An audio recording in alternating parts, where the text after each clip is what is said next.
Caught in the digital dilemma, Aiden's simple text lit up my screen. But the scene tick made my delayed response feel awkward. I blushed with embarrassment. After 2 minutes of debating in my head, I sent a composed message. But, oops, a sudden realization struck, and I hastily deleted the initial text, mumbling self-reproach. What is wrong with me? Obviously he knows it's me. I replaced it with a normal. Aiden's reply came.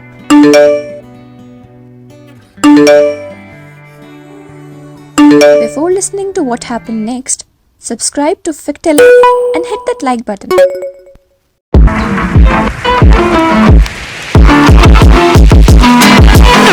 Let me reintroduce myself.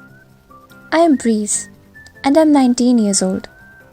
I live with my mom and my elder brother, Keen. My parents separated when I was 13 and I occasionally meet my dad, usually on my birthdays. Dad and Keen are quite close though. Being my protective older brother, Keen treats me like a child, leading to a fair share of fights. However, in our fights, he always takes the blame for me when mom scolds us. That's his way of showing love. Unlike me, Kian is outgoing and friendly, excelling in studies. I'm an average student with my own strengths. You'll get to know about them soon. Back to story. It's Stella's birthday. I met Aiden, Stella's high school friend, and my usual resistance to charm crumbled. Stella is older than me and she studied with Kian and used to be our neighbor. She has been a cherished friend even after shifting residences. Today felt surreal. Did Aiden think I left my bag on purpose? He wouldn't think that, right? The inner debate continued, but I sent a thankful text. Oh no. I'm glad you texted. Really, girl? Cringing, I corrected. Aiden replied. It's a decent text, but weren't you going to meet me in a non-party scenario? Oh, forget it, please. Maybe he was just being nice to me. I responded with a cautiously optimistic. Sure. Why are you overthinking, girl? As I was caught in my dilemma, my phone beeped. Excitedly picking it up, I thought it would be a text from Aiden, but it was from my coach. Oh yes, I'm a professional swimmer. You couldn't guess, right? Well, I'm quite good at it. And all these years, I've trained hard to be one. As I read about practice, my phone beeped again. This time, it was Aiden's text.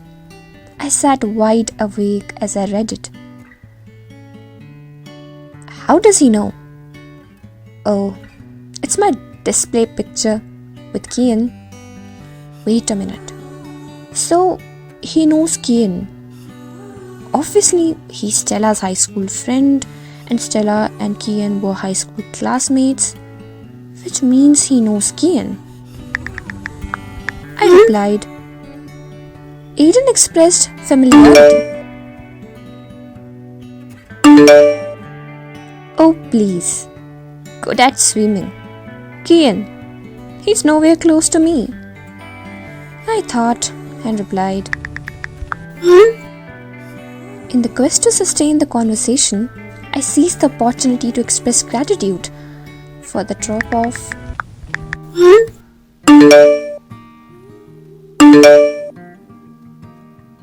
A giant smile played on my lips. He remembers.